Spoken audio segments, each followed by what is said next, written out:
श्री सद्गुरु भगवान की जय। आइए भक्तगण, हम लोग आज मार्कंडेय पुराण दूसरे दिवस का कथा श्रवण करेंगे, जिसमें पिता पुत्र का संवाद, पिता और पुत्र का संवाद है। जीवन की मृत्यु तथा नरक गति का वर्णन। मनुष्य जन्म लेता है और मृत्यु को प्राप्त करता है, और किस प्रकार उसे नरक की प्राप्ति होती है और किस तरह से उन्हें याचना प्राप्त होती है, ये सब वर्णन इस कथा में आप लोग सुनेंगे। श्री सद्गुरु भगवान की जय। गुरुर्ब्रह्मा गुरुर्विष्णु गुरुर्देवो महेश्वरः, गुरुः साक्षात् परब्रह्म तस्मै श्री गुरुवे नमः। शुक्लांबरधरं देवं शशिवर्णं चतुर्भुजां प्रसन्नवदनं ध्यायेत् सर्वविघ्नोपशान्तये। शुक्लां ब्रह्म विचारिचार परमाद्यां जगद्व्यापिनीं वीणा पुस्तकधारिणीं अभयदां जाड्यान्तकारापाम् अस्थिस्फाटिकमालिकां विदधतीं पद्मासने संस्थितां वन्दे तां परमेश्वरीं भगवतीं बुद्धिं प्रदां शारदां। श्री सद्गुरु भगवान की जय। हरि महादेव हरि। प्रेम शोली श्री नवदुर्गा मात की जय। सभी श्रोतागण से विशेष आग्रह यह है, जो आप अगर हमारे इस चैनल को सब्सक्राइब नहीं किए हैं तो कृपया करके हमारे इस चैनल को लाइक और सब्सक्राइब कर लें, ताकि जो भी ये ज्ञानवर्धक वीडियो अपलोड हो वह वीडियो आप तक पहुंच सके। आइए हम लोग कथा का श्रवण करते हैं और इसका रसपान करें। पिता पुत्र का संवाद का आरंभ, जीवन मृत्यु तथा नरक गति का वर्णन और भगवान दत्तात्रेय के जन्म की कथा हम लोग आज की कथा में सुनेंगे। तो जैमिनी जी पूछते हैं, हे श्रेष्ठ पक्षियों, प्राणियों की उत्पत्ति और लय कहाँ होती है? इस विषय में मुझे संदेह है। मेरे प्रश्न के अनुसार आप लोग इसका समाधान करें। जीव किस जन्म लेता है, कैसे मरता है और किस प्रकार गर्भ में पीड़ा सहकर माता के उदर में निवास करता है, फिर गर्भ से बाहर निकलने पर वह किस प्रकार बुद्धि को प्राप्त होता है और मृत्यु काल में किस तरह चैतन्य स्वरूप के द्वारा शरीर से विलग होता है। सभी प्राणी मृत्यु के पश्चात पुण्य और पाप दोनों का फल भोगते हैं, किंतु वे पुण्य और पाप किस प्रकार अपना फल देते हैं, ये सारी बातें मुझे बताइए, जिससे मेरा सब संदेह दूर हो जाए। तब पक्षी कहते हैं कि हे महर्षि, आपने हम लोग पर बहुत बड़े प्रश्न का भार रख दिया है। इसकी कहीं तुलना नहीं है। महाभारत इस विषय में एक प्राचीन वृत्तांत सुनी है। हे महाभाग, पूर्व काल में एक परम बुद्धिमान भृगुवंशी ब्राह्मण थे। उनके सुमित नाम का एक पुत्र था। वह बड़ा ही शांत और जड़ रूप में रहने वाला था। उपनयन संस्कार हो जाने के बाद वह बालक से अपने पिता ने कहा, उनके पिता ने कहा, सुमते, तुम सभी वेदों का क्रमशः आद्योपांत पढ़ो, गुरु की सेवा में लगे रहो और भिक्षा के अन्न का भोजन किया करो। इस प्रकार ब्रह्मचर्य की अवधि पूरी करके गृहस्थ आश्रम में प्रवेश करो और वहां उत्तम उत्तम यज्ञों का अनुष्ठान करके अपने मन के अनुरूप संतान उत्पन्न करो। तदंतर वन की शरण लो और वानप्रस्थ के नियमों का पालन करने के पश्चात परिग्रह हित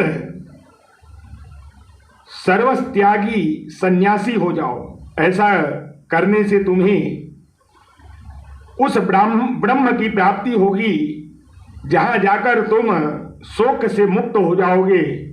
इस प्रकार उनको बार कहने पर भी सुमति ज्वर होने के कारण कुछ भी नहीं बोला। पिता भी स्नेहवश बारंबार अनेक प्रकार से ये बातें उसके सामने रखते थे। उन्होंने पुत्र प्रेम के कारण मीठी पानी में अनेक बार उसे लोभ दिखाया। इस प्रकार उनके बार बार कहने पर एक दिन सुमति ने हंसकर कहा, पिताजी आज आप जो उपदेश दे रहे हैं उसका मैंने बहुत बार अभ्यास किया। इसी प्रकार दूसरे दूसरे शास्त्रों और भांति भांति की शिल्प कलाओं का भी सेवन किया है। इस प्रकार इस समय मुझे अपने 10,000 से भी अधिक जन्म स्मरण हो आए हैं। खेद, संतोष, क्षय, वृद्धि और उदय का भी मैंने बहुत अनुभव किया है। शत्रु, मित्र और पत्नी के संयोग वियोग भी मुझे देखने को मिला है। अनेक प्रकार के माता पिता के भी दर्शन हुए हैं। मैंने हजारों बार सुख और दुख भोगे हैं। कितनी ही स्त्रियों के विष्ठा और मूत्र से भरे हुए गर्भ में निवास किया है। शास्त्रों प्रकार के रोगों की भयानक पीड़ाएं सहन की है। गर्भावस्था में मैंने जो अनेकों प्रकार के दुख भोगे हैं, बचपन, जवानी और बुढ़ापे में भी जो क्लेश सहन किए हैं वे सब मुझे याद आ रहे हैं। ब्राह्मण, क्षत्रिय, वैश्य, शूद्रों की योनि में, फिर पशु, मृग और कीट और पक्षियों की योनि में तथा राजसेवकों एवं युद्ध में पराक्रम दिखाने वाले राजाओं के घर में भी मेरे कई बार जन्म हो चुके हैं। इसी तरह अब की बार आपके घर में भी मैंने जन्म लिया है। मैं बहुत बार मनुष्यों का भृत्य, दास, स्वामी, ईश्वर और दरिद्र रह चुका हूं। दूसरों ने मुझे और मैंने दूसरों को अनेक बार दान दिया है। पिता, माता, सुहृद, भाई और स्त्री इत्यादि के कारण कई बार संतुष्ट हुआ हूं और कई बार दीन होकर रोते हुए मुझे आंसुओं से मुंह धोना पड़ा है। पिताजी, यही संसार के चक्र में भटकते हुए मैंने अब वह ज्ञान प्राप्त किया है जो मोक्ष की प्राप्ति करने वाला है। उस ज्ञान को प्राप्त कर लेने पर अब यह ऋक, यजु और साम वेदोक्त समस्त क्रिया कलाप गुण शून्य दिखाई देने के कारण मुझे अच्छा नहीं लगता। अतः जब ज्ञान प्राप्त हो गया तब वेदों से मुझे क्या प्रयोजन है। अब तो मैं गुरु विज्ञान से परितृप्त, निरीह एवं सदात्मा हूं। अतः 6 प्रकार के भाव विकार, जन्म, सत्ता, वृद्धि, परिणाम, क्षय और नाश, दुख, सुख, हर्ष, राग तथा संपूर्ण गुणों से वर्जित यह परम पद रूप ब्रह्म को प्राप्त होऊंगा। पिताजी, जो राग, हर्ष, भय, उद्वेग, क्रोध, अमर्ष और वृद्धावस्था से व्याप्त है तथा कुत्ते, मृग आदि की योनि में बांधने वाले सैकड़ों बंधनों से युक्त है, उस दुख की परंपरा का परित्याग करके अब मैं चला जाऊंगा। पुत्र की यह बात सुनकर महाभाग पिता का हृदय प्रसन्नता से भर गया। उन्होंने हर्ष और विस्मय से गदगद वाणी में अपने पुत्र से कहा कि बेटा, तुम यह क्या कहते हो? तुम्हें कहां से ज्ञान प्राप्त हो गया? पहले तुम में जड़ता क्यों थी? अब इस प्रकार ज्ञान कहां से जग उठा है? क्या यह मुनियों अथवा देवताओं के दिए हुए शाप का विकार था, जिससे पहले तुम्हारा ज्ञान छिप गया था और इस समय पुनः प्रकट हो गया है? मैं यह सारा रहस्य सुनना चाहता हूं। इसके लिए मेरे मन में बड़ा कौतूहल है। बेटा, तुम पर पहले जो कुछ बीत चुका है वह सब मुझे बताओ। तब पुत्र ने कहा कि पिताजी, मेरा जो यह सुख और दुख देने वाला पूर्व वृत्तांत है उसे सुनिए। इस जन्म के पहले पूर्व जन्म में मैं जो कुछ था वह सब बताता हूं। पूर्व काल में मैं परमात्मा के ध्यान में मन लगाने वाला एक ब्राह्मण था। आत्मविद्या के विचार में मैं पराकाष्ठा को पहुंचा हुआ था। मैं सदा योग साधना में संलग्न रहता था। निरंतर अभ्यास में लगने, सत्पुरुषों का संग करने, अपने स्वभाव से ही विचार परायण होने, तत्वमसि आदि महावाक्यों के विचार ने और तत्पदार्थ के शोधक करके आदि के कारण उस परम तत्व में ही मेरी परम प्रीति हो गई।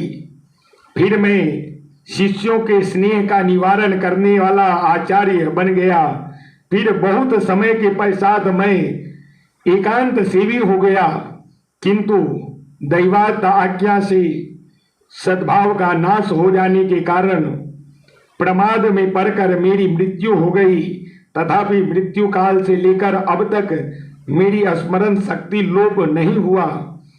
मेरे जन्म के जितने वर्ष बीत गए उन सब की स्मृति हो आई है। पिताजी, उस पूर्व जन्म के अभ्यास से ही जितेंद्रिय होकर अब फिर मैं वैसा ही यत्न करूंगा जिससे भविष्य में फिर मेरा जन्म न हो। मैंने जो दूसरों को ज्ञान दिया था उसी का यह फल है कि मुझे पूर्व जन्म की बातों का स्मरण हो रहा है। केवल त्रयी धर्म कर्मकांड का यह सहारा लेने वाले मनुष्य को इसकी प्राप्ति नहीं होती। अतः मैं इस प्रथम आश्रम से ही संन्यास धर्म का आश्रय ले एकांत सेवी हो आत्मा के उद्धार के लिए यत्न करूंगा। अतः हे महाभाग, आपके हृदय में जो संशय है उसे कहिए, मैं उसका समाधान करूंगा। इतनी सी सेवा से भी आपकी प्रसन्नता का संपादन करके मैं पिता के ऋण से मुक्त हो सकूं। तब पक्षी कहते हैं, तब पुत्र की बात पर श्रद्धा करते हुए पिता ने उससे वही बात पूछी जो अपने और संसार में जन्म ग्रहण करने वाले के लिए पूछी जाती है। तो पुत्र कहते हैं कि पिताजी, जिस प्रकार मैंने तत्व का बारंबार अनुभव किया है उसे बतलाता हूं, सुनिए। यह क्षण भंगुर संसार चक्र प्रवाह रूप से अजर है, निरंतर चलते रहने वाला है, कभी स्थिर नहीं रहता। हे तात, आपकी आज्ञा से मैं मृत्यु काल से लेकर अब तक की सब बातों का वर्णन करता हूं। शरीर में जो गर्मी या पित्त है वह तीव्र वायु से प्रेरित होकर जब अत्यंत कुपित हो जाता है उस समय बिना ईंधन के ही उद्दीप्त हुई अग्नि की भांति बढ़कर मर्म स्थान को विदीर्ण कर देता है। तत्पश्चात उदार नामक वायु ऊपर की ओर उठता है और खाए पिए हुए अन्न जल को नीचे की ओर जाने से रोक देता है। उस आपत्ति की अवस्था में भी उसी को प्रसन्नता रहती है जिसने पहले जल अन्न एवं रस का दान किया है। जिस पुरुष ने श्रद्धा से पवित्र किए हुए अंतःकरण के द्वारा पहले अन्न दान किया है, वह उस रुग्णावस्था में अन्न के बिना भी तृप्त लाभ करता है। जिसने कभी मिथ्या भाषण नहीं किया, दो प्रेमियों के पारस्परिक प्रेम में बाधा नहीं डाली तथा जो आस्तिक और श्रद्धालु है वह सुखपूर्वक मृत्यु को प्राप्त होता है। जो देवता और ब्राह्मणों की पूजा में संलग्न रहते हैं, किसी की निंदा नहीं करते तथा सात्विक, उदार और लज्जाशील होते हैं, ऐसे मनुष्य को मृत्यु के समय कष्ट नहीं होता। जो कामना से, क्रोध से अथवा द्वेष के कारण धर्म का त्याग नहीं करता, शास्त्रोक्त आज्ञा का पालन करने वाला तथा सौम्य होता है, उसकी मृत्यु भी सुख से होती है। जिन्होंने कभी जल का दान नहीं किया है, उस मनुष्य को मृत्यु काल उपस्थित होने पर अधिक जलन होती है तथा अन्न दान न करने वाले को उस समय भूख का भारी कष्ट भोगना पड़ता है। जो लोग जाड़े के दिन में लकड़ी दान करते हैं, वे शीत के कष्ट को जीत लेते हैं। जो चंदन दान करते हैं, वे ताप पर विजय पाते हैं तथा जो किसी भी जीव को उद्वेग नहीं पहुंचाते, वह मृत्यु काल में प्राणघाती की वेदना का अनुभव नहीं करते।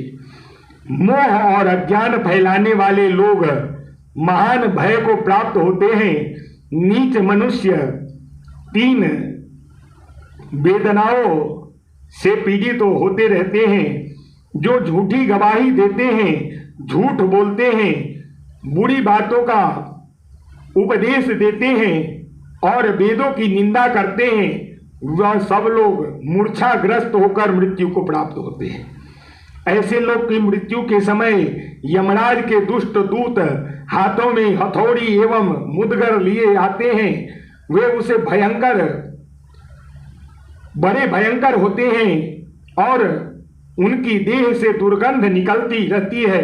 उस यमदूतों पर दृष्टि पड़ते ही मनुष्य कांप उठता है और भ्राता, माता तथा पुत्रों का नाम लेकर बारंबार चिल्लाने लगता है। उस समय उसकी वाणी स्पष्ट समझ में नहीं आती। एक ही शब्द, एक ही आवाज सी जान पड़ती है। भय के कारण रोगी की आंखें झूमने लगती है और उसका मुख सूख जाता है। उसकी सांसें ऊपर को उठने लगती है, दृष्टि की शक्ति भी नष्ट हो जाती है और फिर वह अत्यंत वेदना से पीड़ित होकर उस शरीर को छोड़ देता है और वायु के सहारे चलता हुआ वैसे ही दूसरे शरीर को धारण कर लेता है, जो रूप, रंग और अवस्था में पहले शरीर के समान ही होता है। वह शरीर माता पिता के गर्भ से उत्पन्न नहीं, कर्म जनित होता है और यातना भोगने के लिए ही मिलता है। तदंतर यमराज के दूत शीघ्र ही उसे दारुण पासों में बांध लेते हैं और डंडों की मार से व्याकुल करते हुए दक्षिण दिशा की ओर खींच कर ले जाते हैं। उस मार्ग पर कहीं तो कुश जमे होते हैं, कहीं कांटे फैले होते हैं, कहीं बाकी की बोबी की मिट्टियां जमी होती है, कहीं लोहे की कीले गड़ी होती है और कहीं पथरीली भूमि होने के कारण वह पत्थर अत्यंत कठोर जान पड़ता है।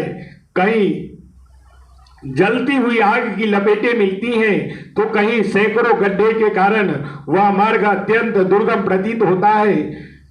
कहीं सूर्य इतने तपते हैं कि उस रात से जलने वाला जीव उनकी किरणें से जलने लगता है। ऐसे पथ से यमराज के दूत उसे घसीट कर ले जाते हैं। वे दूत घोर शब्द करने के कारण अत्यंत भयंकर जान पड़ते हैं। जिस समय वे जीव को घसीट कर ले जाते हैं, सैकड़ों गीदड़ियां जुटकर उसके शरीर को नोच नोच कर खाने लगती है। पापी जीव ऐसे ही भयंकर मार्ग में यमलोक की यात्रा करते हैं। जो मनुष्य छाता, जूता, वस्त्र और अन्न दान करने वाले होते हैं, वे उस मार्ग पर सुख से यात्रा करते हैं। इस प्रकार अनेक प्रकार का कष्ट भोग कर वह पाप पीड़ित जीवन होकर 12 दिन में धर्मराज के नगर पहुंच जाता है। उसके यातनामय शरीर के जलाए जाने पर जीव स्वयं भी अत्यंत दाह का अनुभव करता है। उसी प्रकार मारे और काटे जाने पर भी उसे अत्यंत भयंकर वेदना होती है। अधिक देर तक जल में भिगोए जाने के कारण भी जीव को भारी दुख उठाना पड़ता है।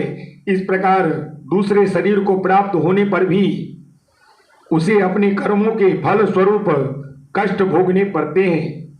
उसके भाई बंधु जो तिल और जल की अंजलि देते तथा पिंडदान करते हैं, वही सब मार्ग पर जाते समय उन्हें खाने को मिलता है।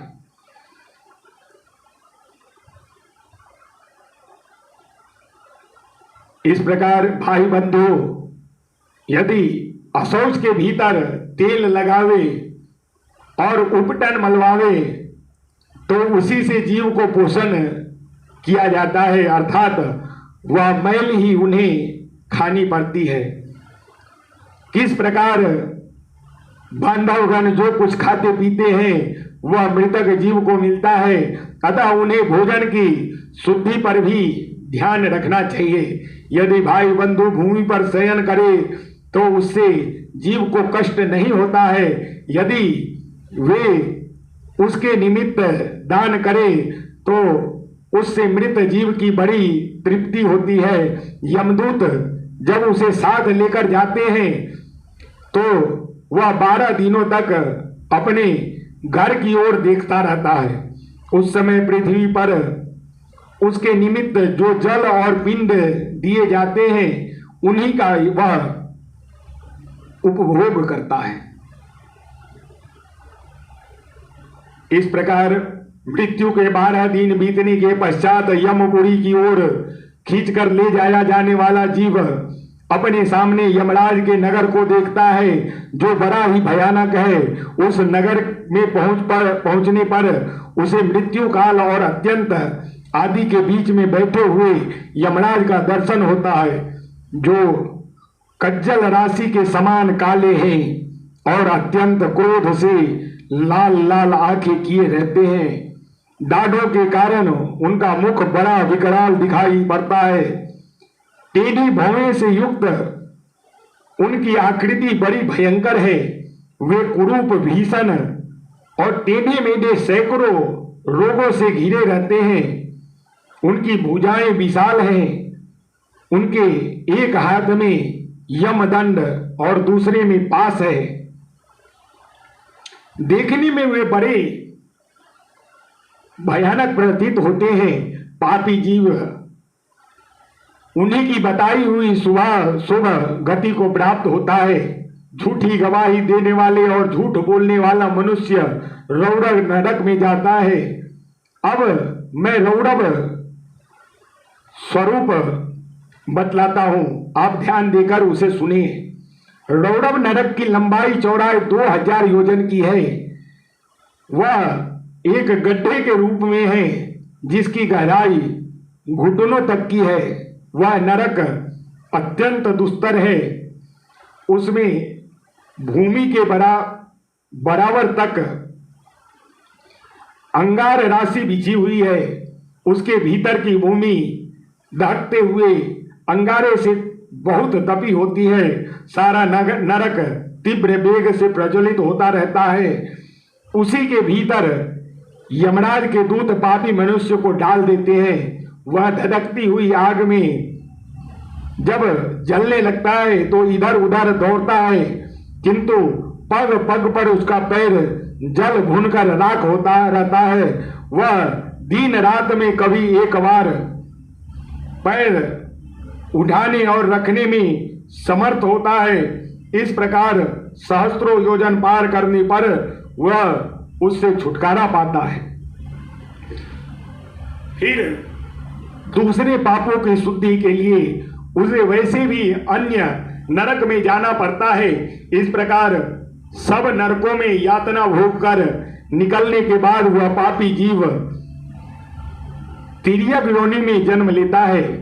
क्रमशः कीड़े मकोड़े पतंग हिंसक जीव मच्छर हाथी वृक्ष आदि गौ अश्व तथा अन्य दुखदायिनी पाप योनियों में जन्म धारण करने के पश्चात वह मनुष्य योनि में आता है। उसमें भी वह कुरूप कुबड़ा नाटा और चंडाल आदि होता है।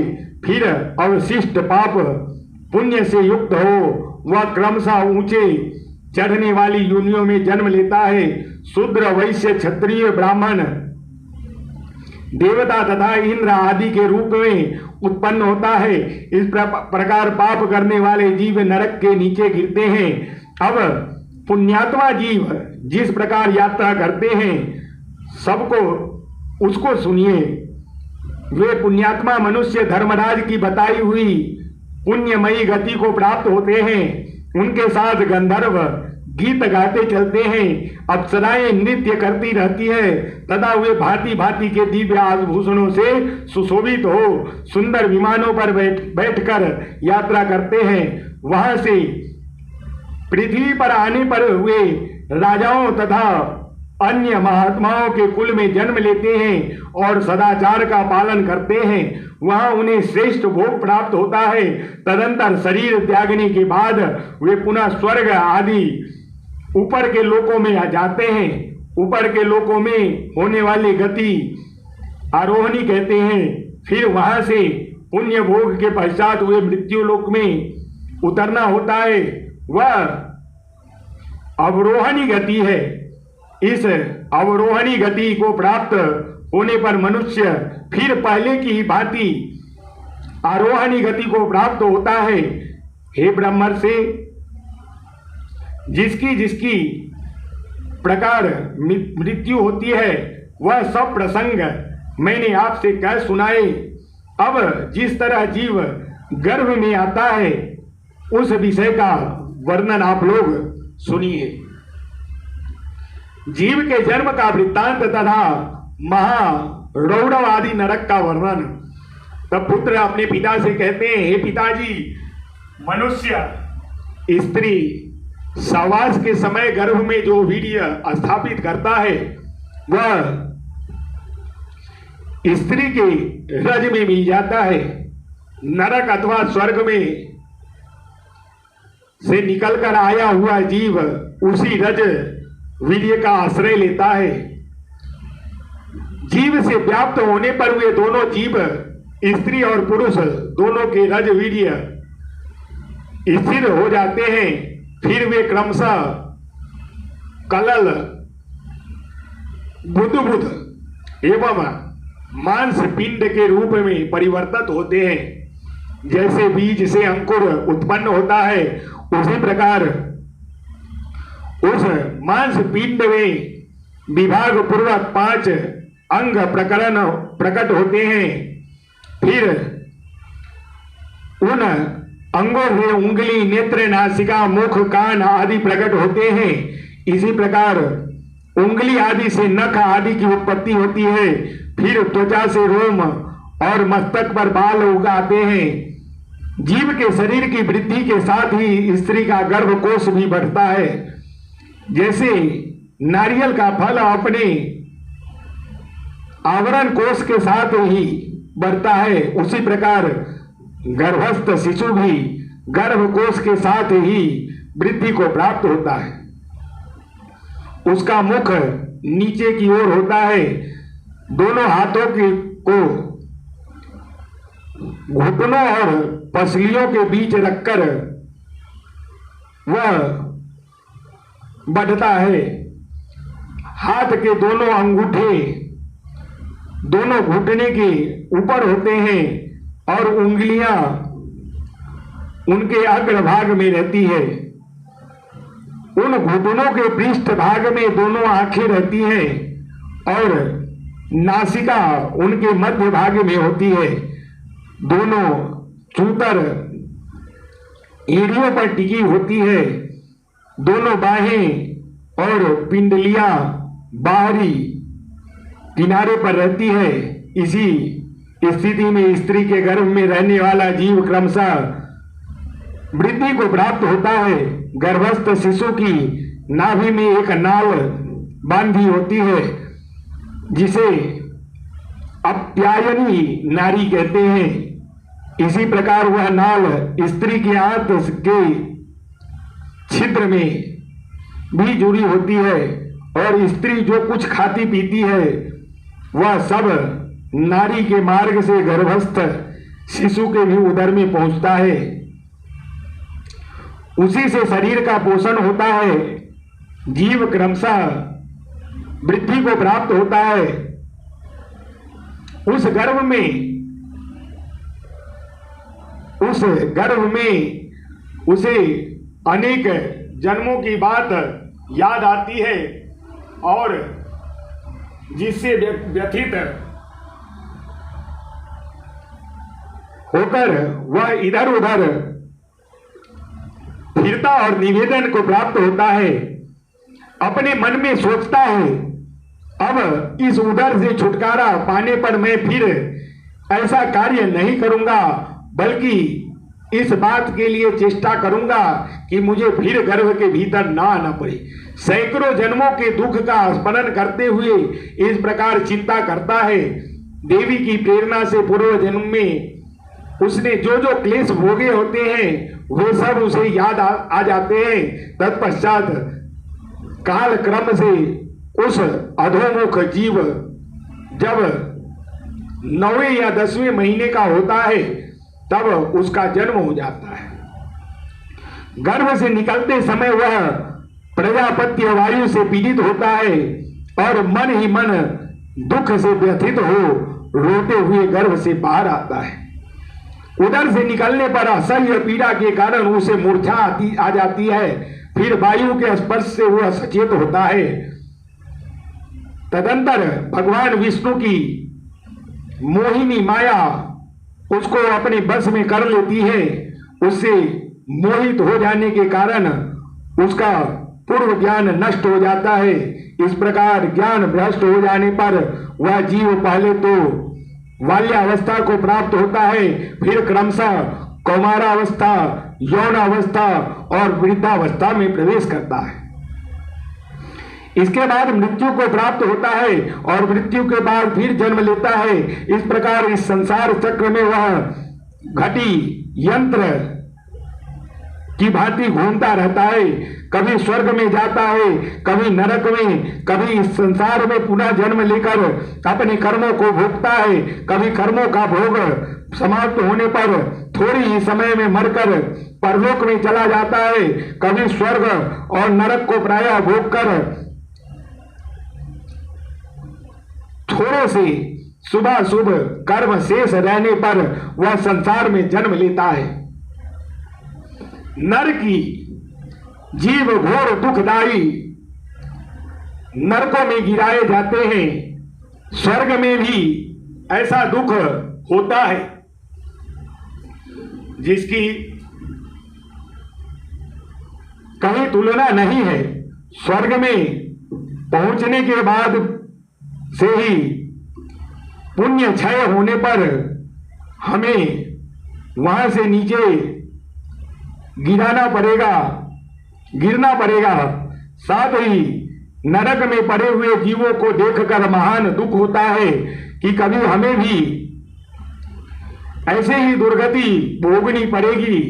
इस बात से दिन रात अशांति बनी रहती है। गर्भावस्था में तो भारी दुख होता है। योनि से जन्म लेते समय भी थोड़ा क्लेश नहीं होता। जन्म लेने के पश्चात बाल्यावस्था और वृद्धावस्था में भी दुख ही दुख भोगना पड़ता है। जवानी में भी काम, क्रोध और ईर्ष्या में बंधे रहने के कारण अत्यंत दुस्सह कष्ट उठाना पड़ता है। बुढ़ापे में तो अधिकांश दुख ही होता है। मरने में भी सबसे अधिक दुख है। यमदूतों द्वारा घसीट कर ले जाने और नरक में गिराए जाने पर जो महान क्लेश होता है उसकी चर्चा तो हो चुकी है। यहाँ से लौटने पर भी गर्भावस्था, जन्म, मृत्यु तथा नरक का क्रम चालू हो जाता है। इस तरह जीव प्राकृतिक बंधनों में बंधा हुआ घटी यंत्र की भांति इस संसार चक्र में घूमते रहते हैं। हे पिताजी, मैंने आपसे रौरव नरक का प्रथम नरक का वर्णन किया। अब महारौरव का वर्णन सुनिए। इसका विस्तार सब ओर से 12,000 योजन है। वहां की भूमि तांबे की है, जिसके नीचे आग धधकती रहती है। उसकी आग से तपता हुआ वह सारी ताम्रमयी भूमि चमकती हुई बिजली के समान ज्योतिर्मयी दिखाई देती है।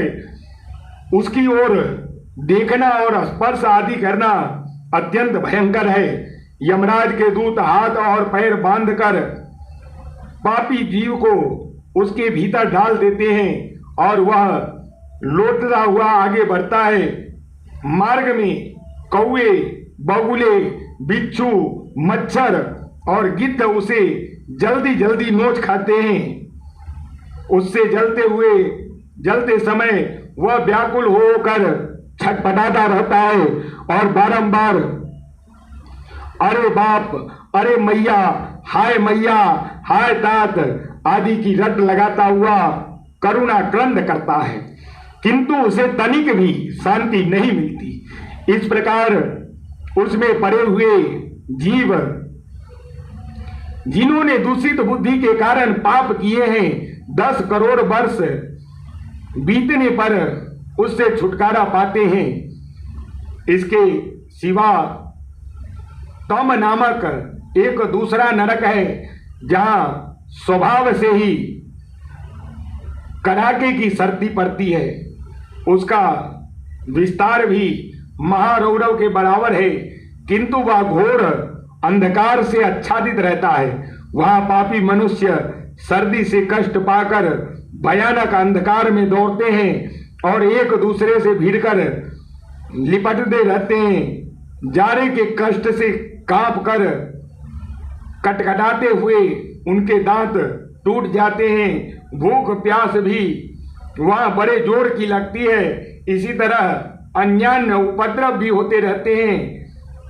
ओलों के साथ बहने वाली भयंकर वायु शरीर में लगकर हड्डियों को चूर्ण किए देती है और उससे जो मज्जा तथा रक्त गिरता है उसी को वे क्षुधातुर प्राणी खाते हैं। एक दूसरे के शरीर से सटकर वे परस्पर रक्त चाटा करते हैं। इस प्रकार जब तक पापों का भोग समाप्त नहीं हो जाता तब तक वहां भी मनुष्यों को अंधकार में महान कष्ट भोगना पड़ता है। इससे भिन्न एक निकृंत नामक नरक है, जो सब नरकों में प्रधान है। उसमें कुम्हार की चाक के समान बहुत सी चक्र निरंतर घूमते रहती है। यमराज के दूत पापी जीवों को उस चक्रों पर चढ़ा देते हैं और अपनी उंगलियों में काल सूत्र लेकर उसी के द्वारा उनके पैर से लेकर मस्तक तक प्रत्येक अंग काटा करते हैं। फिर भी उन पापियों के प्राण नहीं निकलते। उनके शरीर के सैकड़ों टुकड़े हो जाते हैं, किंतु फिर वे जुड़कर एक हो जाते हैं। इस प्रकार पापी जीव हजारों वर्षों तक वहां काटे जाते हैं। यह यातना उन्हें तब तक दी जाती है जब तक कि उनके सारे पापों का नाश नहीं हो जाता। उस अप्रतिष्ठित नामक नरक का वर्णन सुनिए, जिसमें पड़े हुए जीव असह्य दुख का अनुभव करना पड़ता है। वहां भी वे ही कुला चक्र होते हैं, साथ ही दूसरी और घटी यंत्र भी बने रहते हैं, जो पापी मनुष्यों को दुख पहुंचाने वाले के लिए बनाए गए हैं। वहां कुछ मनुष्य उस चक्रों पर चढ़कर घुमाते जाते हैं। हजारों वर्षों तक उन्हें बीच में विश्राम नहीं मिलता। इसी प्रकार दूसरे पापी घटी यंत्र में बांध दिए जाते हैं। ठीक उसी तरह जैसे रात में छोटे छोटे घड़े बांधे जाते हैं, वहां बंधे हुए मनुष्य उस यंत्रों के साथ में जब घूमने लगते हैं तो बारंबार रक्त वमन करते हैं। उनके मुख से लार गिरती है और नेत्र से अश्रु झरते रहते हैं। उस समय उन्हें इतना दुख होता है कि वह जीव मात्र के लिए असह्य है। अब असीपत्रवन नामक अन्य नरक का वर्णन सुनिए, जहां 1000 योजन तक की भूमि प्रज्वलित अग्नि से आच्छादित रहती है तथा ऊपर से सूर्य की अत्यंत भयंकर एवं प्रचंड किरणें ताप देती है, जिससे उस नरक में निवास करने वाले जीव सदा संतप्त होते रहते हैं। उसके बीच में एक बहुत ही सुंदर वन है, जिसके पत्ते चिकने जान पड़ते हैं, किंतु वे सभी पत्ते तलवार की तीखी धार के समान है। उस वन में बड़े बलवान कुत्ते भूखते रहते हैं, जो 10,000 की संख्या में सुशोभित होते हैं। उनके मुख और दाढ़ी बड़ी बड़ी होती है। वे व्याघ्रों के समान भयानक प्रतीत होते हैं। वहां की भूमि पर जो आग बिछी होती है, उससे जब दोनों पैर जलने लगते हैं, जब वहां गए हुए पापी जीव हाय माता हाय पिता आदि कहते हुए अत्यंत दुखी होकर कराने लगते हैं, उस समय तीव्र पिपासा के कारण उन्हें बड़ी पीड़ा होती है। फिर अपने सामने शीतल छाये से युक्त असीपत्र वन को देखकर वे प्राणी विश्राम की इच्छा से वहां जाते हैं। उनके वहां पहुंचने पर बड़े जोर की हवा चलती है, जिससे उनके ऊपर तलवार के समान तीखे पत्ते गिरने लगते हैं। उससे आहत होकर वे पृथ्वी पर जलते हुए अंगारे के ढेर में गिर पड़ते हैं। वह आग अपनी लपेट से सर्वत्र व्याप्त हो संपूर्ण भूतल को चाटती हुई सी जान पड़ती है। इसी प्रकार अत्यंत भयानक कुत्ते वहां तुरंत ही दौड़ते हुए आते हैं और रोते हुए पापियों के सब अंगों को टुकड़े टुकड़े कर डालते हैं। हे पिताजी, इस प्रकार मैंने आपसे यह असीपत्र वन का वर्णन किया है। अब इससे भी अत्यंत भयंकर तप्त कुंभ नामक जो नरक है, उसका हाल सुनिए। वहां चारों ओर आग की लपटों से घिरे हुए बहुत से लोहे के घड़े मौजूद हैं, जो खूब तपे होते हैं। उनमें से किन्हीं में तो प्रज्वलित अग्नि की आंच से खौलता हुआ तेल भरा रहता है और किन्हीं में तपते हुए लोहे का चूर्ण होता है। यमराज के दूत पापी मनुष्य को उनका मुंह नीचे करके उन्हीं घड़े में डाल देते हैं। वहां पड़ते ही उनके शरीर फूट फूट जाते हैं। शरीर की मज्जा का भाग गलकर पानी हो जाता है। कपाल और नेत्र की हड्डियां चटक कर फूटने लगती है। भयानक गिद्ध उनके अंगों को नोच नोच कर टुकड़े टुकड़े कर देते हैं और फिर उस टुकड़ों को उन्हीं घरों में डाल देते हैं। वहां वे सभी टुकड़े सीझ कर तेल में मिल जाते हैं। मस्तक, शरीर, स्नायु, मांस, त्वचा और हड्डियां सभी गल जाती है। तदंतर यमराज के दूत करछुल से उलट पुलट कर खौलते हुए तेल में उन पापियों को अच्छी तरह मथते हैं।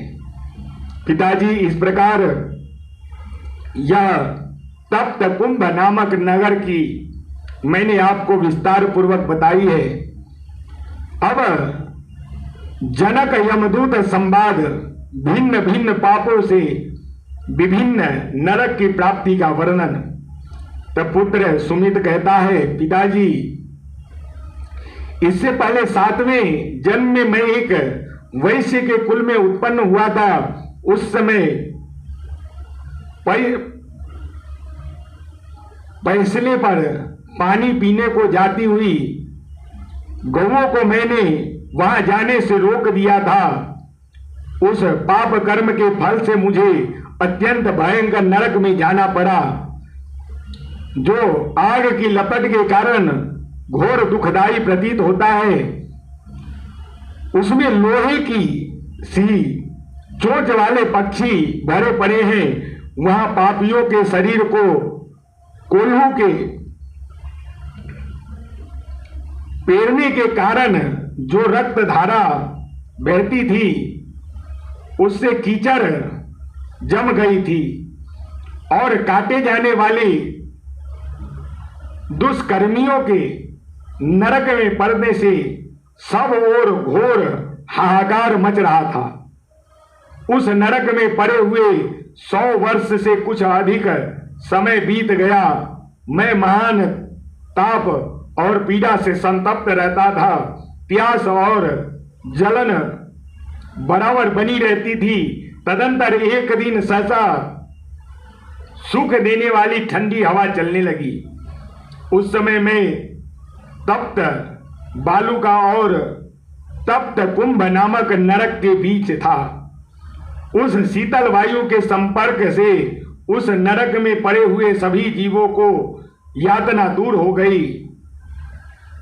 मुझे भी उतना ही आनंद हुआ जितना स्वर्ग में रहने वाले को वहां प्राप्त होता है। यह क्या बात हो गई?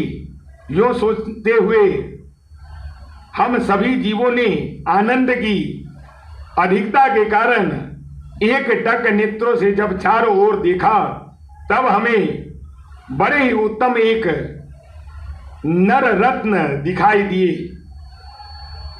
उनके साथ बिजली के समान कांति वाला एक भयंकर यमदूत था, जो आगे होकर रास्ता दिखा रहा था और फिर कहता था, महाराज इधर से आइए।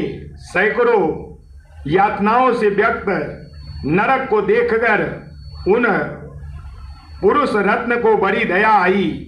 उन्होंने यमदूत से कहा, आगंतुक पुरुष कहते हैं, हे यमदूत, बताओ तो सही, मैंने कौन सा ऐसा पाप किया है जिसके कारण अनेक प्रकार की यातनाओं से पूर्ण इस भयंकर नरक में मुझे आना पड़ा है। मेरा जन्म जनक वंश में हुआ था। मैं विदेह देश में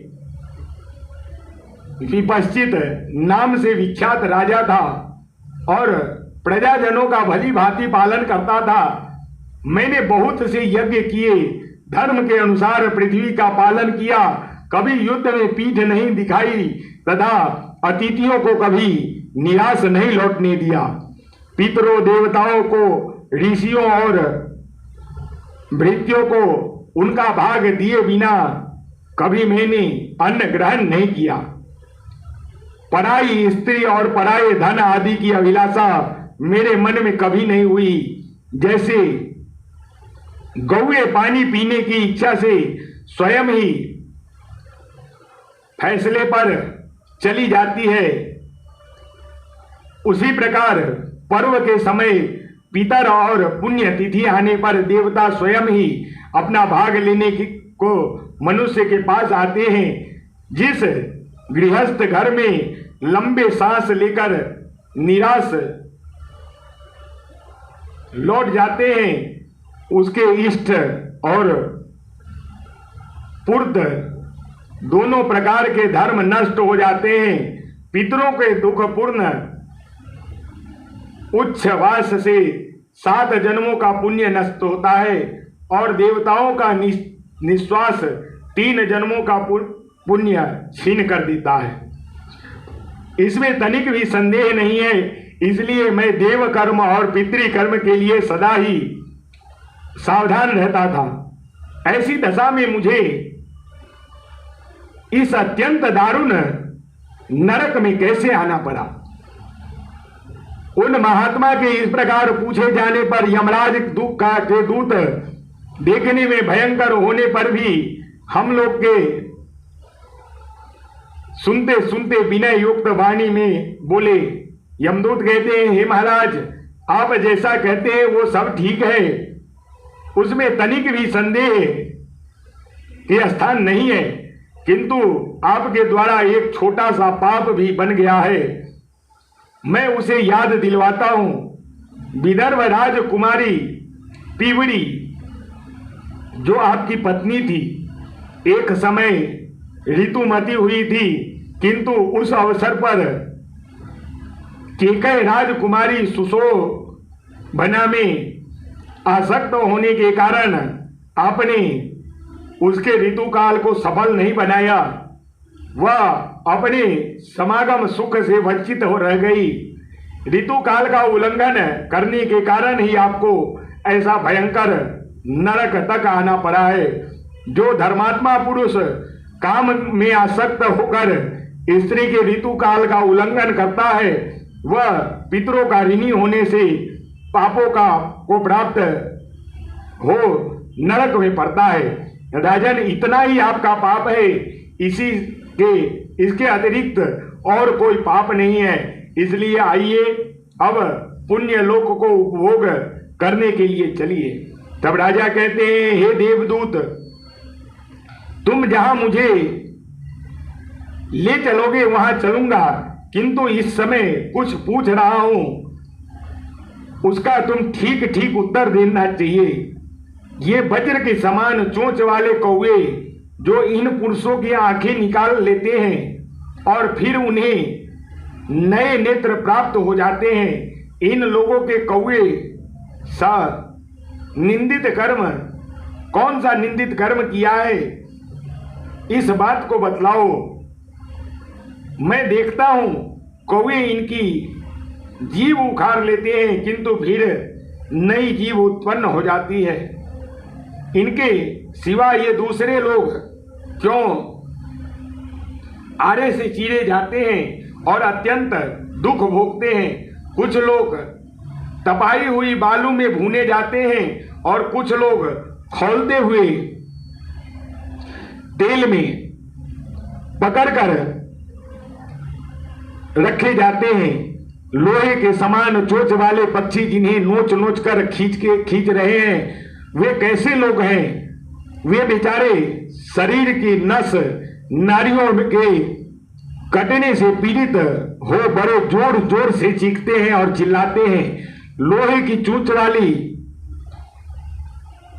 आघात से इनके सारे अंगों में घाव हो गया है, जिससे इन्हें बड़ा कष्ट होता है। इन्होंने ऐसा कौन सा अनिष्ट कार्य किया है जिसके कारण ये रात दिन सताए जा रहे हैं। ये तथा और भी जो पापियों की यातनाएं हो रही है, ये तथा वे किन कर्मों के परिणाम है, ये सब बातें मुझे पूर्ण रूप से बतलाइए। तब यमदूत कहते हैं कि हे राजन, मनुष्य के पुण्य और पाप बारी बारी से भोगने पड़ते हैं। भोगने से ही पाप अथवा पुण्य का क्षय होता है।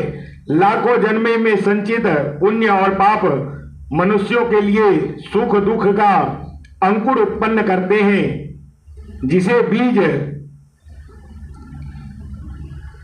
जल की इच्छा रखती है, उसी प्रकार पुण्य और पाप देश काल अन्यान्य कर्म और कर्ता की उपेक्षा करती है।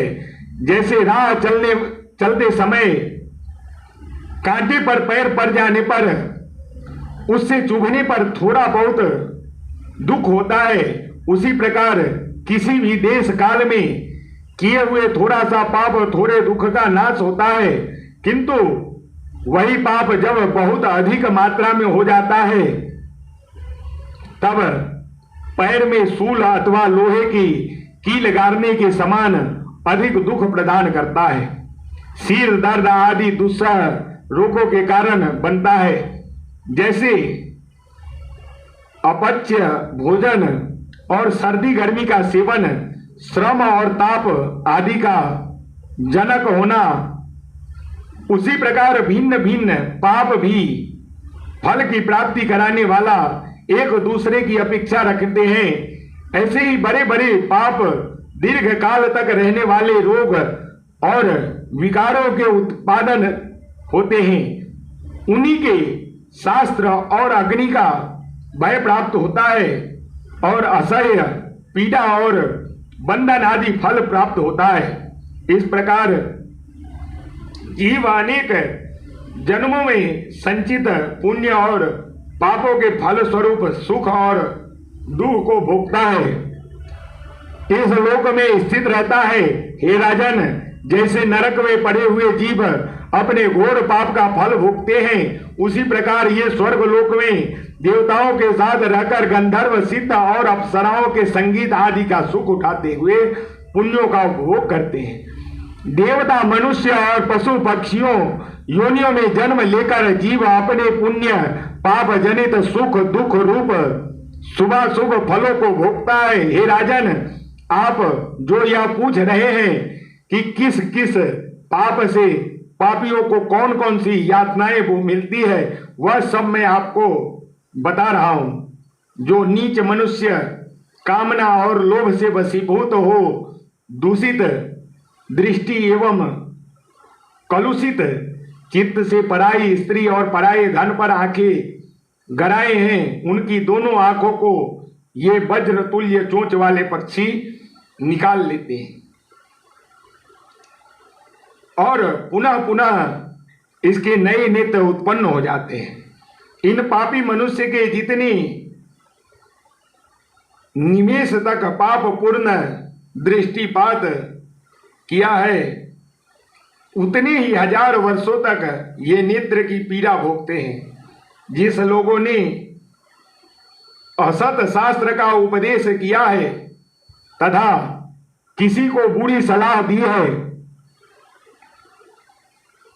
जिन्होंने शास्त्र का उल्टा अर्थ लगाया है, मुंह से झूठी बातें निकाली है तथा वेद, देवता, ब्राह्मण और गुरु की निंदा की है, उन्हीं की जीवा को ये वज्र तुल्य चोंच वाले भयंकर पक्षी उखाड़ देते हैं और वह जीवा नई नई उत्पन्न होती रहती है। जितने निमेष तक उनके द्वारा जीवा जनित पाप हुआ होगा, उतने वर्षों तक उन्हें इस कष्ट को भोगना पड़ेगा। जो नराधम दो मित्रों में फूट डालते हैं, पिता पुत्र में, स्वजनों में, यजमान और पुरोहित में, माता और पुत्र के संग, साथियों में तथा पति और पत्नी में बैर डालते हैं, वे ही ये आरे से चीरे जाते हैं। अब इनकी दुर्गति देखिए। जो दूसरों को ताप देते हैं, उनकी प्रसन्नता में बाधा पहुंचाते हैं, वे पंख, हवादार स्थान, चंदन और खस की टट्टी आदि का अपहरण करते हैं तथा निर्दोष व्यक्ति को भी प्राणांतक कष्ट पहुंचाते हैं। वे ही ये अधम पापी हैं जो तपाई हुई बालू में पकड़कर कष्ट भोगते हैं।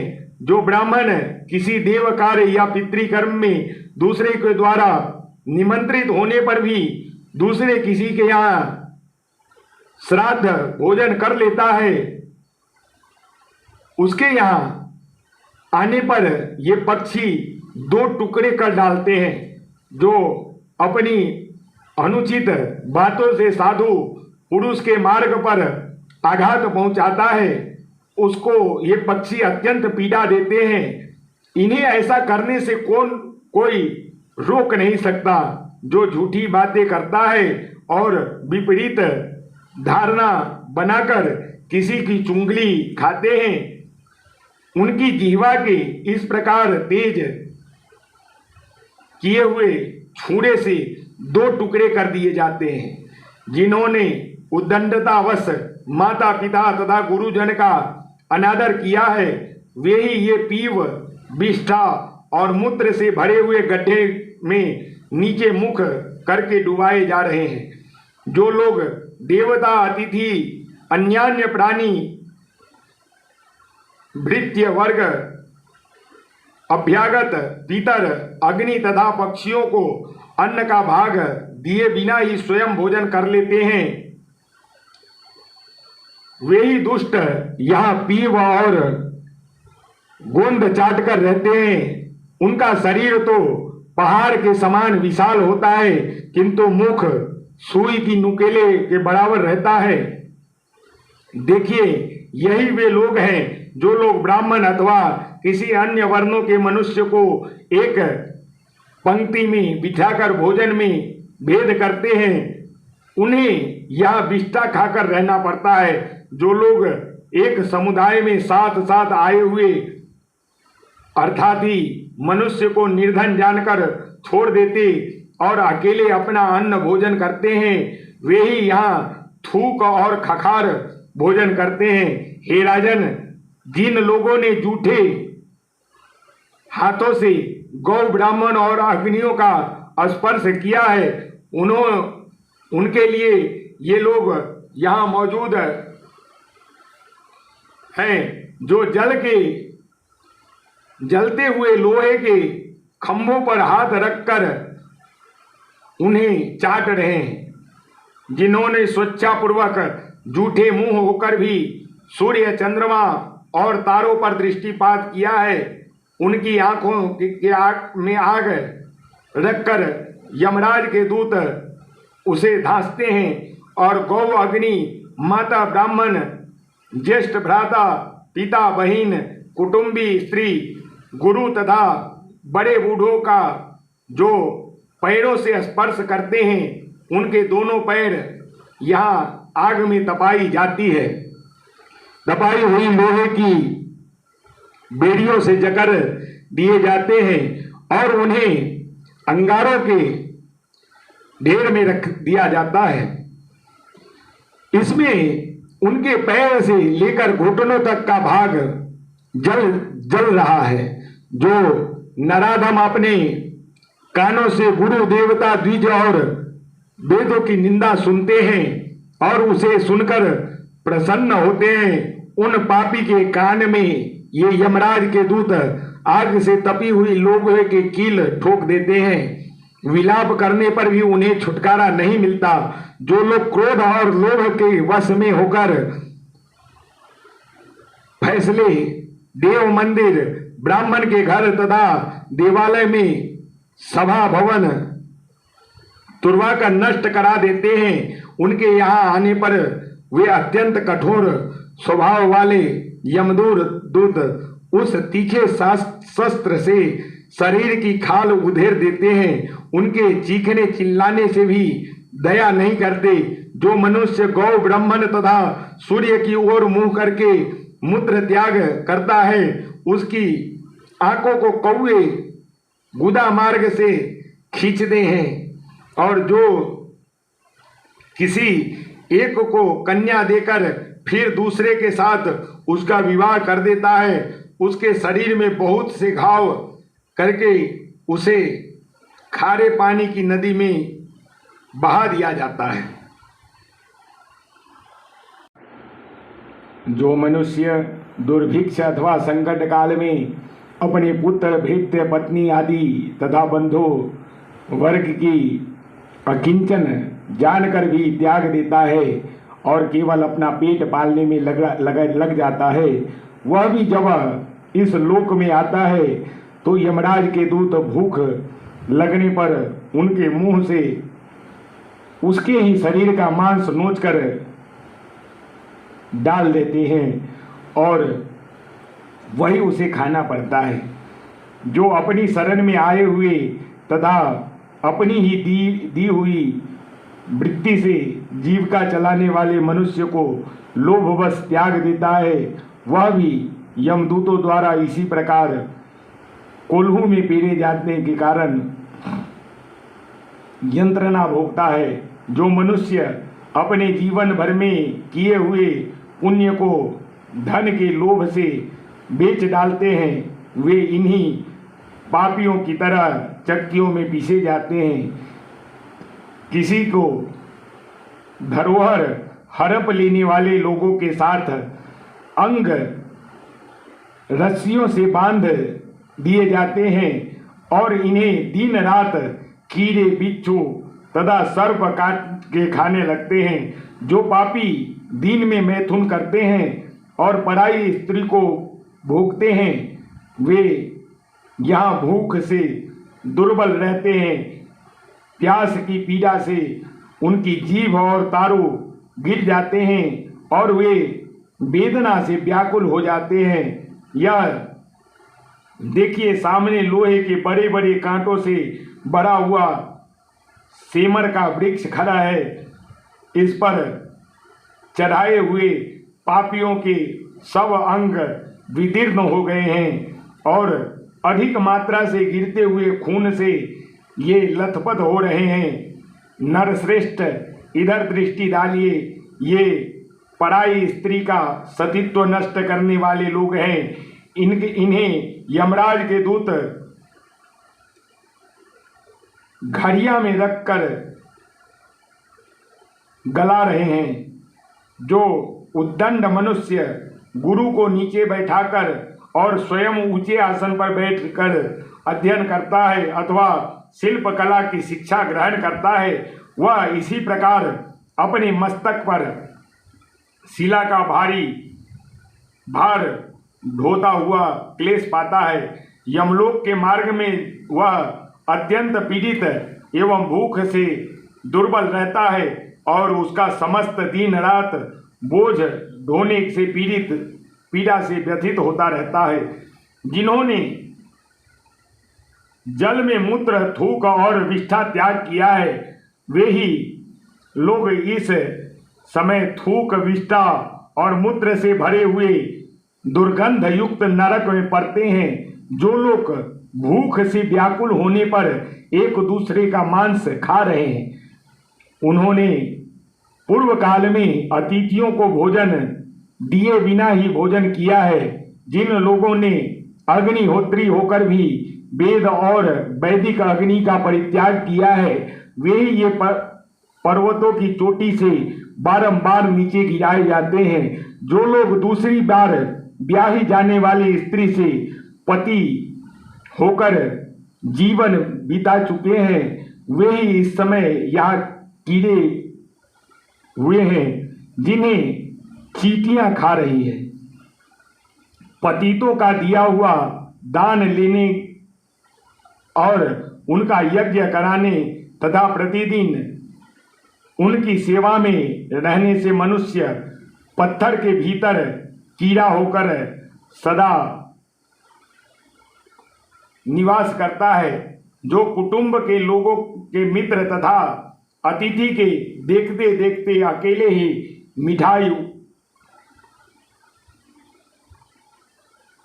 खाता है, उसे यहाँ जल में जलते हुए अंगारे चबाने पड़ते हैं।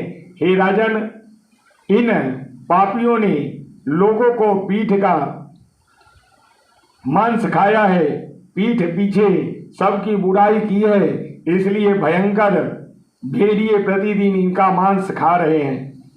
इस नीच ने उपकार करने वाले लोगों के साथ कृतज्ञता की है, अतएव यह भूख से व्याकुल तथा अंधा, बहरा और गूंगा होकर भटकता रहता है। इस खोटी बुद्धि वाले कृतज्ञ ने अपने मित्र की बुराई की है, इसलिए यह तप्त कुंभ नगर में गिर रहा है। इसके बाद चक्कियों में पीसा जाएगा, फिर तपती हुई बालू में भुना जाएगा। इसके बाद कोल्हू में पीड़ा जाएगा। तत्पश्चात 80 पत्र वन में इसे यातना दी जाएगी। फिर आरे से इसे चीरा जाएगा। तदंतर काल सूत्र में काटा जाएगा। इसके बाद और भी बहुत सारी यातनाएं हैं, इसे भोगने पड़ेंगे। इस प्रकार भी मित्रों के साथ विश्वासघात शैल श्रृंगा विश्वासघात करने वाले पाप से इसका उद्धार कैसे होगा, यह मैं भी नहीं जानता। जो ब्राह्मण एक दूसरे से मिलकर सदा श्रद्धान्न भोजन करने में ही आसक्त रहते हैं, उन्हें दुष्ट सर्पों के सर्वांग से निकला हुआ फेन पीना पड़ता है। सुवर्ण की चोरी करने वाला ब्रह्म हत्यारे, शराबी और तथा गुरु पत्नी गामी, ये चारों प्रकार के महापापी नीच और ऊपर धधकती हुई आग के बीच में झोंककर सब ओर से जलाए जाते हैं और इस अवस्था में उन्हें कई हजार वर्षों तक रहना पड़ता है। तदंतर वे मनुष्य योनि में उत्पन्न होते हैं तथा कोढ़ एवं क्षय का आदि रोगों से युक्त होते हैं। वे मरने के बाद फिर नरक में जाते हैं और पुनः उसी प्रकार नरक से लौटने पर रोग युक्त जन्म धारण करते हैं। इस प्रकार कल्प के अंत तक उन्हें आवागमन का यह चक्कर चलता रहता है। गौ की हत्या करने वाला मनुष्य 3 जन्मों तक नीच से नीच नरक में पड़ता है। अन्य सभी उत्पातकों का फल भी ऐसे ही निश्चय किया गया है। नरक से निकलते हुए पापी जीव जिन जिन पातकों के कारण जिन जिन योनि में जन्म लेते हैं, वह सब मैं बतला रहा हूं, आप ध्यान पूर्वक इसे सुनिए। पापों के अनुसार भिन्न भिन्न योनि की प्राप्ति तथा विपश्चित के पुण्यदान से पापियों का उद्धार। यमदूत कहते हैं कि हे राजन, पतित से दान लेने पर ब्राह्मण गधे की योनि में जाता है। पतित का यज्ञ कराने वाला द्विज नरक से लौटने पर कीड़ा होता है। उसके गुरु के साथ छल करने पर उसे कुत्ते की योनि में जन्म लेना पड़ता है तथा गुरु की पत्नी और उसके धन को मन ही मन लेने की इच्छा रखने वाले को भी उसे निस्संदेह यही दंड मिलता है। माता पिता का अपमान करने वाला मनुष्य, उनके प्रति कटु वचन कहने वाला मैना की योनि में जन्म लेता है। भाई की स्त्री का अपमान करने वाला कबूतर होता है और उसे पीड़ा देने वाला मनुष्य कछुए की योनि में जन्म लेता है। जो मालिक का अन्न तो खाता है किंतु उसका अभिष्ट साधन नहीं करता, वह मोहा छत्र मनुष्य मरने के बाद बानर होता है।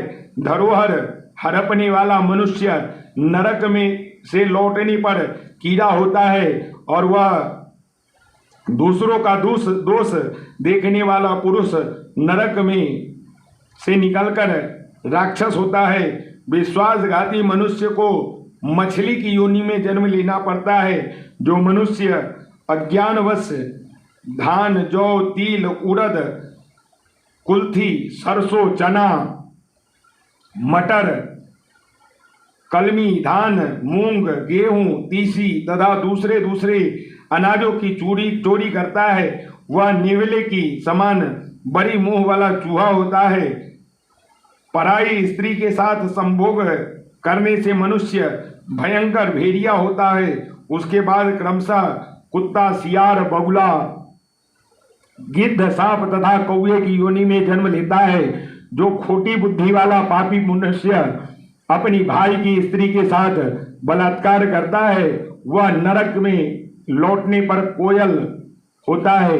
जो पापी काम के अधीन होकर मित्र तथा राजा की पत्नी के साथ सहवास करता है, वह सूअर होता है। यज्ञ, दान और विवाह में विघ्न डालने वाला तथा कन्या का दोबारा दान करने वाला पुरुष कीड़ा होता है। जो देवता, पितर और ब्राह्मण को दिए बिना ही अन्न भोजन करता है वह नरक में निकलने पर कौवा होता है। जो पिता के समान पूजनीय बड़े भाई का अपमान करता है वह नरक से निकलने पर क्रौंच पक्षी की योनि में जन्म लेता है।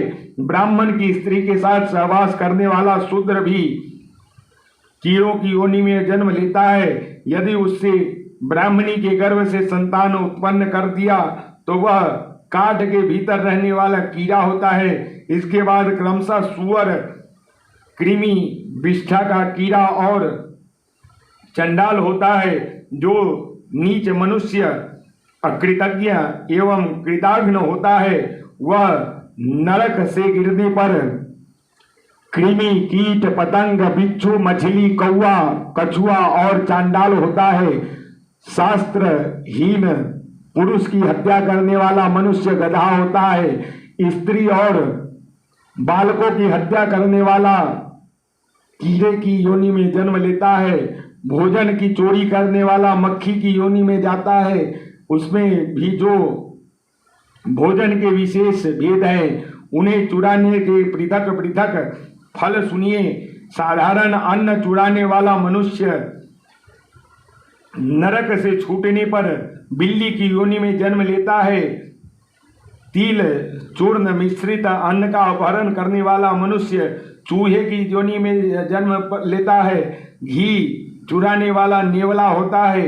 नमक की चोरी करने वाला जल कागी और दही चुराने वाला कीड़े की योनि में जन्म लेता है। दूध की चोरी करने से बगुले की योनि में होता है। जो तेल चुराता है वह तेल पीने वाला कीड़ा होता है। मधु चुराने वाला मनुष्य डांस और पुआ चुराने वाला चींटी होता है। हविष्य द्रव्य की चोरी करने वाला बिस्तुइया होता है। लोहा चुराने वाला पापात्मा कौवा होता है और कांसे का अपहरण करने वाला हरियल पक्षी में योनि में जन्म लेता है। और चांदी का बर्तन चुराने वाला कबूतर होना पड़ता है। स्वर्ण का पात्र चुराने वाला मनुष्य कीड़े की योनि में जन्म लेता है। रेशमी वस्त्र की चोरी करने वाला चकवेली योनि में जन्म लेता है तथा रेशम का कीड़ा भी होना पड़ता है।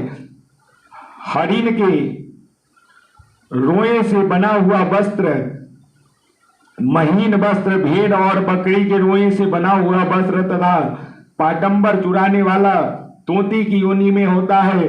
रुई का बना हुआ वस्त्र चुराने वाला क्रौंच और तथा अग्नि के अपहरण से बगुला अथवा गधा होता है। अंगराज और पत्तियों का साग चुराने वाला मोर होता है। लाल वस्त्र की चोरी करने वाला चकवेरी योनि में मिलते हैं। उत्तम सुगंध युक्त पदार्थों की चोरी करने वाला छुछुंदर और वस्त्र अपहरण करने वाला खरगोश की योनि में जाता है। फल चुराने वाला नपुंसक और काष्ठ की चोरी करने वाला घून होता है। फूल चुराने वाला दरिद्र और वाहन का अपहरण करने वाला पंगु होता है। साग चुराने वाला हरित और पानी की चोरी करने वाला पपिया होता है। जो भूमि का अपहरण करता है वह अत्यंत भयंकर रौद्र आदि नरक में जाकर गिरता है। वहां लौटने के बाद क्रमशः तृण, झाड़ी, लता, बेल और बांस का वृक्ष होता है। फिर थोड़ा सा पाप शेष रहने पर वह मनुष्य की योनि में आता है। जो बैल के अंडकोश का छेदन करता है वह नपुंसक होता है और इसी रूप में 21 जन्म बिताने के पश्चात वह क्रमशः कृमि, कीट, पतंग, पक्षी, जलचर जीव तथा मृग होता है। इसके बाद बैल का शरीर धारण करने के बाद चंडाल और डोम आदि घृणित योनि में जन्म लेता है। मनुष्य योनि में वह पंगु, अंधा, बहरा, कोढ़ी, राज यक्षमा से पीड़ित तथा मुख, नेत्र एवं गुदा के रोग से ग्रस्त होता है। इतना ही नहीं, उसे मृगी का भी रोग होता है तथा वह शूद्र की योनि में भी जन्म लेता है। और सोने की चोरी करने वाला दुर्गति को भी क्रम है। गुरु की दक्षिणा न देकर उनकी विद्या अपहरण करने वाला छात्र भी उसी गति को प्राप्त होता है। जो मनुष्य किसी दूसरे की स्त्री को लेकर दूसरे को दे देता है वह मूर्ख नरक की यातना से छूटने पर नपुंसक होता है। जो मनुष्य अग्नि को प्रज्वलित किए बिना ही उसमें हवन करता है वह अजीर्णता के रोग से पीड़ित एवं मंदाग्नि की बीमारी से युक्त होता है।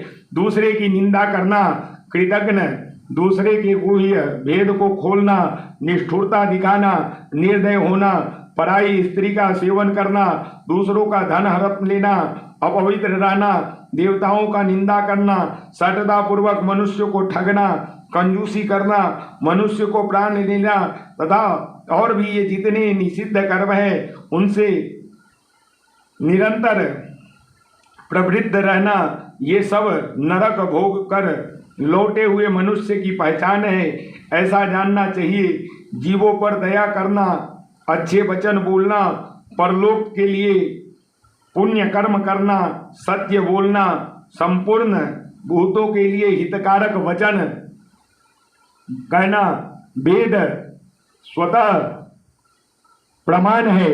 ऐसी दृष्टि रखना, गुरु देवता ऋषि सिद्धि और महात्माओं का सत्कार करना, साधु पुरुषों के संग में रहना, अच्छे कर्मों का अभ्यास करना, सबके प्रति मित्रता रखना तथा और भी जो उत्तम धर्म से संबंध रखने वाले कार्य है वे सब स्वर्ग से लौटे हुए पुण्यात्मा पुरुषों का चिन्ह है। ऐसा विद्वान पुरुषों का समझना चाहिए। हे राजन, आपने अपने अपने कर्मों का फल भोगने के वाले पुण्यात्मा और पापियों से संबंध रखने वाली ये सब बातें मैं आपके को संक्षेप में बताए हैं। अच्छा, अब आप आइए अन्यत्र चलें। इस समय यहाँ सब कुछ आपने देख लिया। तब पुत्र कहता है कि हे पिताजी, तदंतर राजा विपश्चित यमदूत को आगे करते वहां से जाने को उद्यत हुए। जब देख